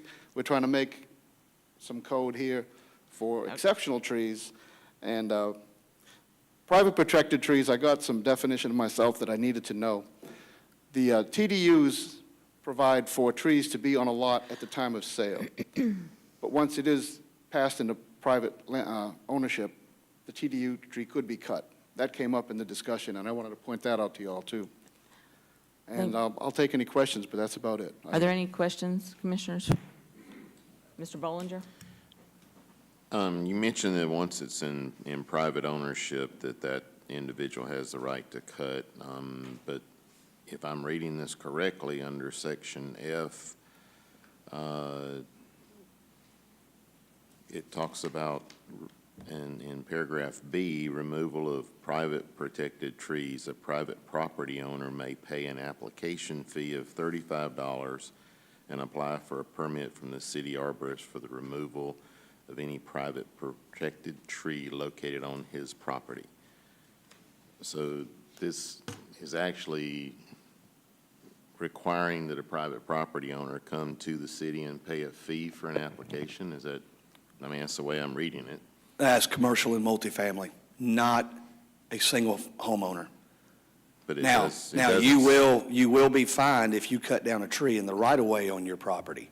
I understand. But a tree that's not on the right-of-way is your tree as a single-family property owner. If you cut down a TDU tree, we can't catch them all, obviously, on multifamily and commercial.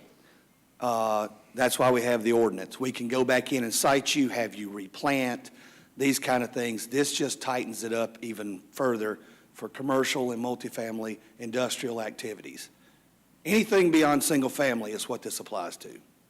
So how does I mean, this doesn't say anything about multifamily or commercial. It says a private property owner. It does in the, it does in the other part of the ordinance. This is a subsection. This is a subsection to tighten it up. So somewhere further back than 464 it states that the following language is for commercial or multi. Mm-hmm. I mean, I'm all in favor of the trees. I was very aggravated when I saw the removal on J.R. Allen, so, okay. Thank you. Any other questions, Commissioners? Mr. Brandon? I can go back and look at it, but I mean, in F, it says no person shall remove, and in addition to all the other groups. That's covering all our bases on commercial, multifamily, No, and well, industrial property. I understand the need to say person, because you don't want random person out there with a chainsaw cutting it down, but It doesn't.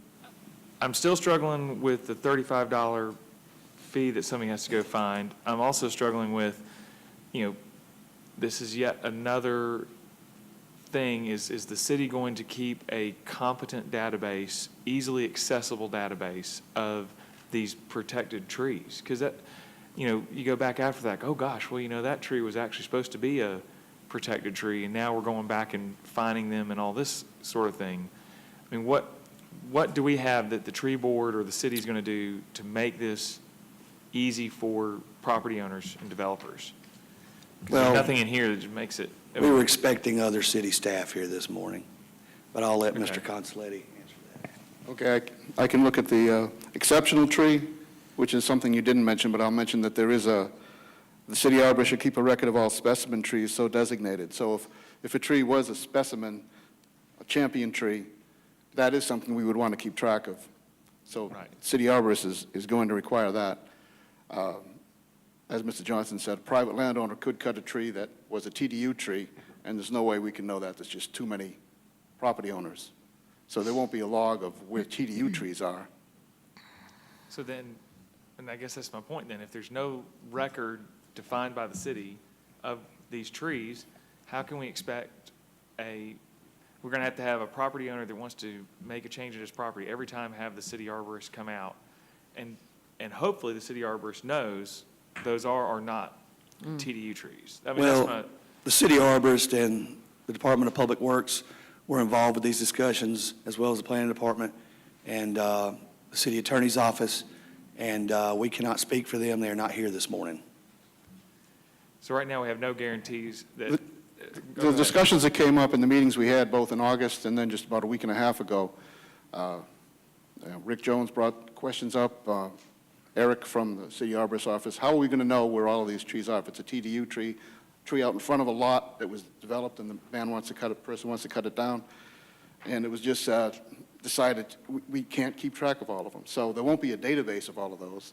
This is really speaking to the situation on J.R. Allen that happened near H.H. Gray. But you're changing the code, I understand. And the code might be a little confusing, but there was no way to address every instance of harvesting a tree or cutting a tree. Well, if that's what we're talking about a sweeping change to address one problem, and we don't really have a good answer, though, about, does this mean that every time a developer goes out and wants to develop their site plan's going to be reviewed? No, not the for developer. another thing? Not the It's developer. not requiring it, but if you're going to say, well, you can get fined later on for cutting down someone just figures out later on after the process, is there someone that's going to sign off and say, I approve that there's no TDU trees on here? Because you go through it, and now we got to replace a whole property full of trees because, oops, someone figured out it's a TDU. And we're talking about a sweeping change that's going to be really burdensome on businesses and property developers, with no guarantee that even if they took their best efforts, somebody couldn't come back and say, well, gosh, you cut down that strip of TDU trees, and now they've got to bear that expense. And I'm for protecting trees. We have a beautiful one in Overlook that is over our house. So I'm just trying to balance the needs of fixing one problem by making sweeping changes with no real plan to make it easy for developers to comply with this, especially when it's a switch that you're trying to hit them with after the fact. Yeah, you keep mentioning developers. The developer plans the lot, puts the TDU trees in, then passes ownership over to the buyer. It's no longer the developer's problem. A buyer, a landowner, can cut a tree on their property. If it's a tree that is a TDU tree, they might have to pay $35. If it's not on the right of way, they can just cut it. But you're still saying that if someone then says, the original people put in the TDU tree, right, and the property sells 20 years later, it's still technically a TDU tree, never loses that designation, correct? That's what it sounds like. So somehow, unless we're putting this in the deed, that, oh, by the way, these are 20 TDU trees on the front of your line, the new property might not own it, might not know it, and then they cut down those trees, and someone comes back and says, oops, you didn't do that, so we're going to fine you, and you got to put these trees back and all this sort of stuff.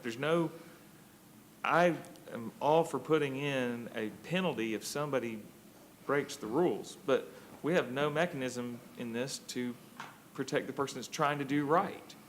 And it says, unless the city arborist is gonna sign a thing that says, these trees, you're good to go, it's a broad brush for fixing one problem. Or if we wanna fix the problem, that's fine, but let's give them a mechanism to be protected on the back end. Okay. I'll see if I can explain this the way it was in the meeting. Sure. The TDU tree is put there as part of a plan to sell the lot, and TDUs were put in 2002 to accomplish the idea of having trees and keeping our canopy. Once it passes over into private ownership, the TDU tree is just a tree on a lot, unless it's in a right-of-way. It can be cut. It was put there to sell the lot. Once it becomes private, it's another tree on the It's lot, just the right-of-way lots. unless it's on a right-of-way and the landowner knows it's So on the it right-of-way. loses the TDU designation. My understanding. You can correct me if I'm wrong.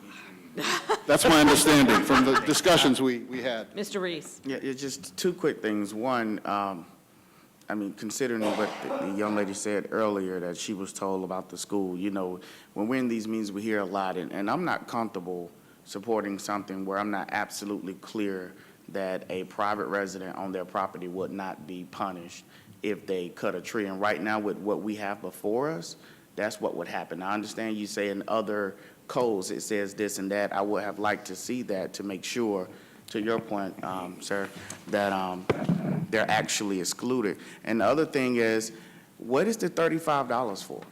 Well, you know, with this fee for them to come out, the application fee, are they going to remove the tree at $35? What's the purpose of it? I think that fee was there just because you had to go through CCG and applications for different purposes for cutting a tree with around $35, and that's why they put that there. It's just like processing fee. It's not a penalty, it's like a processing fee. So we're asking people to pay $35 for the city to tell them, yes, you can go ahead and cut a tree, and then they still got to pay for the tree to be cut. Yeah. Yes. Yeah. And we're not recording any of this, so it's just someone just looking at an application just to say that, yes, the tree can be cut. That's what it sounds like. That'll be a Scott Jones It question. sounds a little pointless to me. I don't know. It just sounds like more money coming out of people's pockets, but I don't see the point of this application at this point. You know, if they're not going to be instrumental in the actual removal of the tree, why would someone need to pay $35 for someone to tell them that they can cut a tree? Am I missing something here? No, I don't. Okay, all right, I'm sorry. I just don't want to be, all right. Any other questions, commissioners, or comments? Mr. Kenner? Would this change in the ordinance be acceptable to you if the provisions relative to the private tree were removed? That would be fine with me. Removing B? Well, if you remove, say, if you remove the private protected tree, in other words, you've got the beautification plan, the public protected tree, the exceptional specimen, but you take the private protected tree out. Private, the very Tree board would be last- fine with that. You would be fine with that? I'd be fine with that. Tree board would be fine with that. I can understand your concern and the confusion there and the rights of a private landowner being infringed upon or having to pay $35 to cut a tree on his own property. I can see that. That's a genuine issue. So for this to go through, for you to be happy with this, I'd take out B. Take out B. Well, under F, protected trees, You Yeah. take out Gotcha. the private protected, any provisions relative to private protected tree. yes. Okay, all right. Okay, gotcha.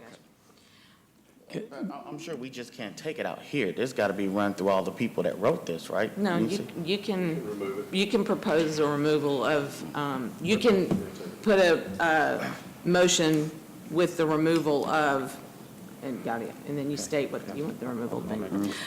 Mr. Kenner? Okay, I'd like to make a motion relative to REZN 11-18-2155, relative to the city's tree ordinance. I recommend that it be approved as written by the staff report, with the exception that all references to private protected trees be deleted. May I make a comment? Yes. It sounds like some of the people who were involved in drafting this are not present today, and I think we might benefit by taking a more informed decision if we could take this up at another meeting. So do I hear a recommendation to table this? Okay, I so Okay, recommend. I'll withdraw my motion in reference to that. So, Mr. Dudley? So is it the city attorney's office who we would benefit from hearing, or who else It was would Public be able to Works. answer the questions that you're not able to answer? It would be the city attorney's office and the Public Works Department. Okay, good. All right. So, One other question, and I guess, Eddie, to your point, or Mr. Reese, to your point, that on the fines, if we pull the private protected out, is that the only fine delegation in the whole ordinance? Right. So there are no other fines incorporated in this ordinance, correct? Right. Under this section. I don't know about the whole UDO. I'm talking about just for what we're doing here on the Yeah. combination. Now, for the whole UDO, it's, you can be fined, it's in there, and it's something to the effect of you can be fined up to $1,000 a day, up to, which I don't know that we've ever got past $100, but you can be fined up to that, and that goes for the whole UDO. And what was that fine for? Cutting a tree? No, it's for everything in the UDO that's in violation. Okay, gotcha. But as far as the tree cutting, this is the only fees that was in this particular section? Yes, the $35 to come get the permit. Gotcha. We wiped that out. okay, so we have got a recommendation which I don't need a second on. We're going to recommend that we table this until we have all the pertinent parties before us so that we can put forward our concerns. So we'll move on with this one. Thank you for that conversation. All right, so then that takes us to, let me figure out where I'm at. We have two special exceptions. The first one is EXCP-10-18-1893, and this is a request to rezone 2 acres of land located at 4929 15th Avenue. Current zoning is GC, General Commercial. The proposed use is used auto sales under 2 acres and above 0.5 acres. Jimmy McClellan is the applicant, and this property is located in Council District 8, Garrett. No. Hi, if you'll state your name and address for us, please. Jimmy McClellan, 375 Rocky Creek Drive. All right, if you just give us a brief overview. I mean, we have pretty much what's here, but Madam Chairman, we need to hear from staff. we need to hear staff report. Thank you. I'm so sorry. That's all right. Thank you, guys. Access is or will the type of street providing access to the use be adequate to serve the proposed special exception use? 15th Avenue is a local road. It will provide adequate free flow movement. This will be primary use for 4929 15th Avenue. Traffic and pedestrian safety is or will access into and out of the property be adequate to provide for traffic and pedestrian safety. The anticipated volume of the traffic flow and access by emergency vehicles access into and out of the property in question will be provided for adequate traffic and pedestrian safety and emergency. Adequacy of public facilities are or will public facilities such as school, water, sewer, utilities, and police and fire protection be adequate to serve the special exception use? Services such as water, sewer, utilities, police, and fire protection are adequate. Protection from adverse effects are or will refuse service parking and loading areas of the property be located or screened to protect other properties in the area from such adverse effects as noise, light, glare, or odor. The properties are surrounded by other GC uses. Parking, service, and refuge should be adequate and provided as stated within the UDO. Noise, light, glare, and odor should be limited due to the nature of the location. Hours of operation, will the hours and manner of operation of special exceptions use have no adverse effect on the other properties in the area? The hours of operation for this use will not have an adverse impact on the neighboring properties in this area. Compatibility, will the height, size, location of the buildings or other structures on the property be compatible with the height, size, character, other locations, or other structures on neighboring properties? The structure's height, size, and location should match the uses found in other GC properties. Council District 8, 41 property owners within 300 feet of the property have been notified by mail of the proposed special exception use. The planning department received one phone call inquiry, and there's no additional information. All right, any questions, Commissioners, for the staff report? Mr. Kinner. Just one quick question. I think there were some minimum lot dimensions that are required by the UDO. Does this conform to those minimum dimensions? It does. It has to be greater than half an acre, and it is. It's .53. All right, now if you'll give us your name and address and a brief overview. Sorry. My name is Jimmy McClellan, 375 Rocky Creek Drive, Catala, Georgia. I operate two family-owned automotive repair facilities, one located at 1500 50th Street, the other located at 4922 Veterans Parkway. We want to take this piece of property we have and put it to some use. Commissioners, are there any questions for the applicant? Mr. Bollinger. So will the entrance to yours be off of 15th Avenue? Is that correct? The entrance to the primary lot, yes. I actually have two, entrance to the office and an entrance to the car lot itself, where the actual lot and inventory would be. So do you have 4922? Is that your property as well? Yes, sir. Okay, thank you. Any other questions for the applicant? Is there anyone in the audience who would like to speak in favor of this request? Please come forward if so. I don't see anyone. Is there anyone in the audience who would like to speak against the request? And I see none. Thank you very much. Do I hear a motion? Mr. King. I'll make a motion. With regards to special exception EXCP 10-18-1893, request is rezone 2 acres of land located at 4929 15th Avenue. I make a motion that we approve this case. Second. And Mr. Reese is a second. All those in favor, please raise your right hand. And it is unanimous, so I won't call for a negative. So we will send this forward with an approval. Thank you. And this brings us to our last special exception, EXCP-11-18-2017. And this is a request to rezone .93 acres of land located at 3978D Essex Heights Court. The current zoning is RE1, which is Residential Estate 1. The proposed use is a Wi-Fi tower. Wright Wade is the applicant, and this property is located in Council District 2, Davis. Staff report?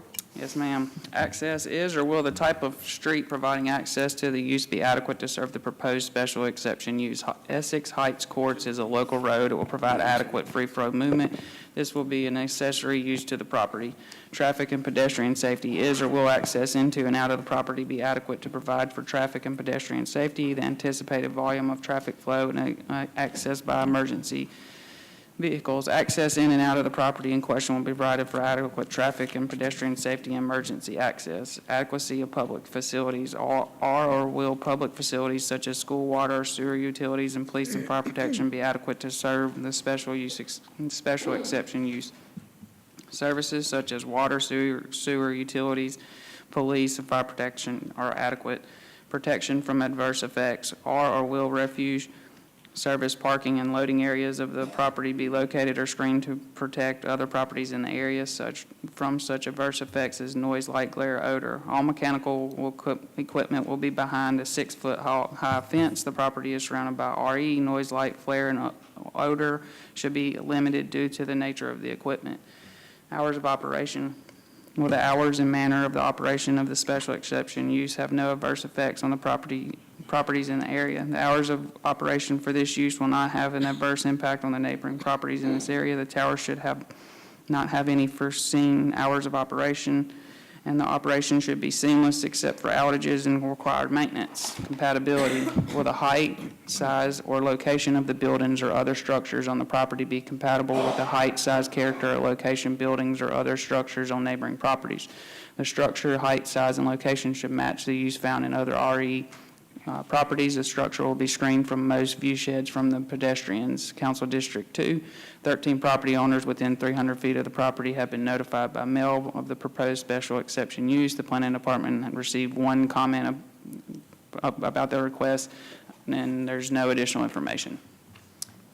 comment was, what was the comment? They were just inquiring about the screening and if there would be any gate that would be placed Okay. to the entrance onto the actual site. Okay. Mr. Kenner, you've got a Yeah, the map says this is a detention pond lot. So does this mean that there's this, on the map, there's like this lot 23 or whatever the number is? Does that mean this is not a residential lot, it's a detention pond lot? That's correct. Any other questions amongst the commissioners regarding the staff report?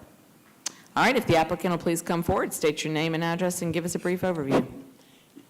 Excuse me, my name is Wright Wade, live at 1401 Dinglewood Drive. I'm Josh Weems, I live at 3805 Essex Heights Trail, there in the same neighborhood this is going up. All right. You want to just, I know we've heard the overview, but if you want to have anything else you want to add to us. So our neighborhood has zero high-speed internet at all. We have DSL service right now, which to our knowledge from AT&T is going to be discontinued in 2020. Current home sales have declined in our neighborhood due to the fact that people don't want to spend $300,000 to $500,000 on a home that they can't have internet service with. There are options as far as HughesNet and stuff like that, but the speeds and the cost are tremendous compared to the system that we're trying to install in our neighborhood. We've had 2 different HOA meetings regarding erecting this tower in the neighborhood. Everybody's in favor. It will reduce our cost. It gives us an option. Currently, when new homeowners buy in our neighborhood, they can't even sign up for the DSL service, so they have 0 options for internet. We have talked with the big providers, WOW, WOW, Bell South, Charter, AT&T, and it's upwards of $250,000 to get them to pull the service in our neighborhood. This is a $12,000 option for our neighborhood that we as homeowners have come together to fund, and it cuts our monthly usage to probably about $40 more than we're paying now, where our other options, HughesNet, the satellite stuff, is going to be upwards of $150 to $200 more a month. Okay, so I'm going to just clarify, Mr. Weems. You're not the applicant, but you're a resident speaking in favor of it. I'm president of the HOA there. Okay, so you beat me to the punch, buddy. Okay. Mr. Wade? Yes, ma'am. Okay. I'm the developer of the subdivision, and as you can see, the location is in the end of a cul-de-sac, the last cul-de-sac in the neighborhood. The only cars will be going down there, hopefully, it's just the people who live there. And the subdivision is just full of trees, and this is the cul-de-sac where you will be looking at the tower. The trees that will be blocking a majority of it is about 80 to 90 feet high, so you will see very little of the tower. The lots are all 1 to 4.5 acres. The houses range from $380,000 to $1.5 million. And we're asking for a special exception for the neighborhood tower. It is located on I call it a pond lot. It's not a residential lot. And the whole neighborhood is in favor of it, and I'm in favor of it.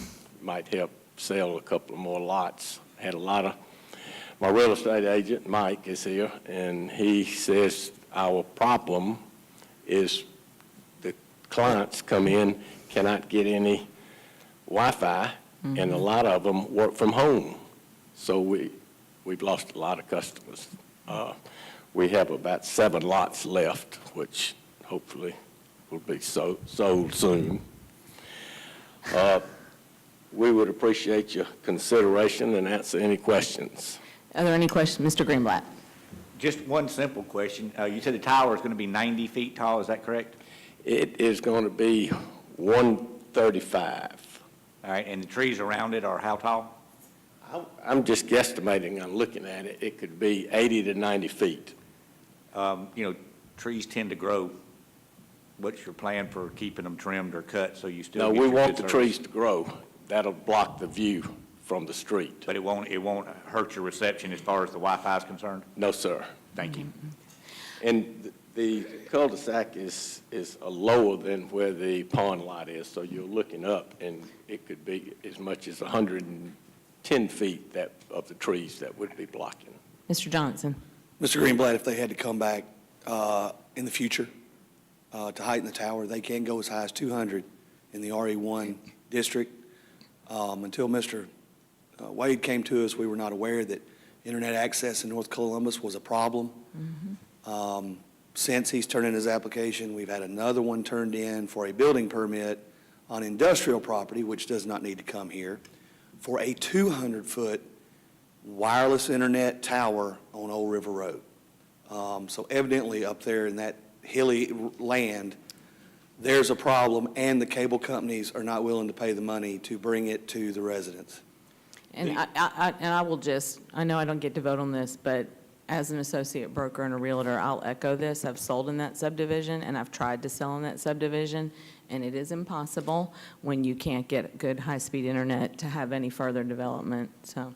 Mr. Greenblatt. At what height does the tower need to be lighted? Do we know? Probably right now, it's fine, because their tower guy and wireless guy has contacted us and said this is adequate for this area. All right, but you said they could go to 200 feet. They What could point go would it to have be 200. lighted? 200 right now would stick out like that toilet brush we got on North Lumpkin Road. Gotcha. I think you know what I'm talking about. I do. The commission would require, or the FAA would require Okay. it at 200 feet. So if they Well, it built up depends to on if it's on the 199. glide path Well, and where it's at. right. But generically, And just to be- Mr. Reese. Just to be clear, they will only need to go higher if they're looking to expand the radius of coverage, right? If the trees become a problem in the future, and y'all know how long it takes trees to run, and by then, And man, as we'll long as have they pay the Wi-Fi built application into fee, our they can brain cut or the tree. something. I mean, so, you know, I don't ever see this being a problem where they have to expand. Madam Chair, I have a motion. Well, now, I have another question. Oh, I'm sorry. Will this be able to serve others other than this subdivision? And what network is this? The company that's installing it is called eConnect Wi-Fi. It could potentially service other areas, but we have Vulcan Hill out there in Fortson, blocks every signal we get, even your normal satellite signal's a problem out there sometimes. So the tower is being erected to receive a signal from his main tower, which is just across the river. But it's not broad enough to let us have, the closest one that probably could get service from our tower would be Country Place, a place in the country. It's just a little north of us on Fortson Road. Right. But otherwise, it would just service our neighborhood. It would be a giant Wi-Fi network just for our neighborhood. Any other questions, commissioners, for? Maybe I could answer that, Ralph. I've had two neighbors, one here and here, that have talked to me about the possibility of getting on the tower. They're closer than some of the rest of my subdivision. There isn't, if there's no other questions, right? There is nobody else in the audience, so I'm not, and Mr. Weems has come forward to speak in favor, representing the Homeowners Association, and he's the only other person in the audience, so I'm not going to ask for in favor or against. Do I hear a motion? I have a motion Mr. Green. regarding EXCP 11-18-2017 to rezone .093 acres located at 3978D Essex Height Court. I move that we approve. And a second. All those in favor, please raise your right hand. And it is unanimous, so we will submit this for approval. And thank you all for coming. Thank you. This brings us to the. You know, Madam Chair, I got to say, I did not know that was an issue in North Columbus. I yeah. think a lot of us have been educated today, and It's I think huge. it's horrible, and it impacts so many industries, like you pointed out, so hopefully It we'll does. do something about that. Yeah, thank you. And I will add that Midland has the same issue. Yeah. Pierce Chapel Before Road, too. we adjourn, Commissioner. Madam Chair, Yes, sir. I can forward y'all the contact information of the gentleman who owns the business, if y'all would like it. I'll That'd have be John great. send that out. Absolutely. Because I know you're in Crosswinds, and Yep. Mike, you're way out in Upatoy, so we'd be glad to do that. So let me, couple of things, Commissioners. You all were emailed the agenda for 2019, I'll say the proposed agenda, because technically we have to approve it. And I would like to do that now since we have everybody here. There's nothing special on the agenda. It's our typical calendar, so if I hear, can I get a motion to approve? So move. Mr. Reese, second. All right, all those in favor of approving the 2019 meeting schedule? It is unanimous. And one other thing just that we need to address, my tenure is expiring as chair of the Planning and Advisory Commission sometime in March, correct? Yes, ma'am. March 31st. 31st. 31st, my daughter's 26th birthday.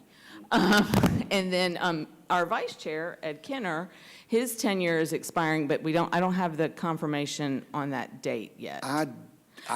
To my knowledge, Mr. Kenner came in here and replaced someone and finished their term. Right.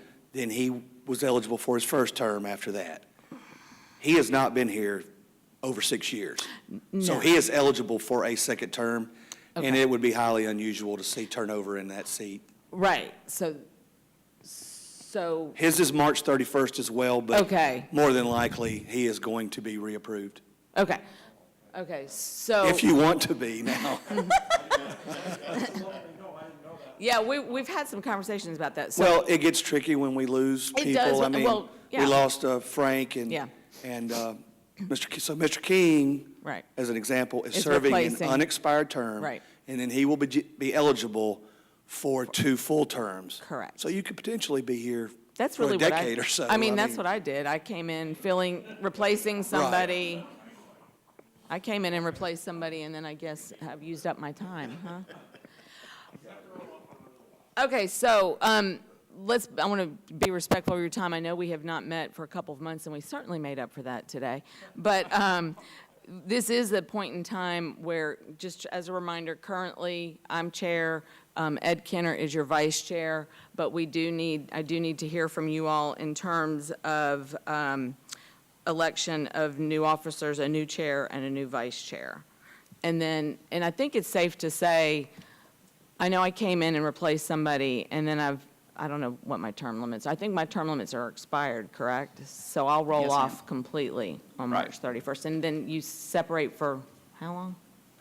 Before you? A year? You have to be separated? 6 months. 6 months or a year, something? 6 months for a different board? Right. Actually, no, that's not true. They could put you on a new I board. think it's 1 They could year. put you on a new board tomorrow, but I think it's 6 1 year months to before come back you here. can come back. All right, so do I hear a recommendation for our chair and our vice chair? I mean, the assumption is our vice chair becomes the chair, but I'll second that. am I allowed to make a recommendation, or? No. I'll nominate Well, I vice hope chair for Mr. chair. Dudley likes being on this commission. you want to serve, Mr. Kenner, as chair? Would you? I will serve. I will be out of town a little bit during 2019, so we'll have to. That's why we have a vice chair. Then I'll move that we have Ralph King as our vice chair. You didn't even ask me. I didn't want to. All right, so then the nomination is chair for Ed Kenner, vice chair for Ralph King. Do I hear a second? Okay. All right. All of those in favor, please raise your right hand. Yeah, he accepted. He doesn't have a choice. All right, so it's unanimous. So our, going forward, after my tenure expires March 31st, Ed Kenner will be the new chairperson, and Ralph King will be the vice chair. And then the city council will appoint a replacement once I roll off. And we have our next meeting, we have a meeting in? January the 16th. We do have a meeting January 16th. Thank you guys so much for your time, and we are adjourned.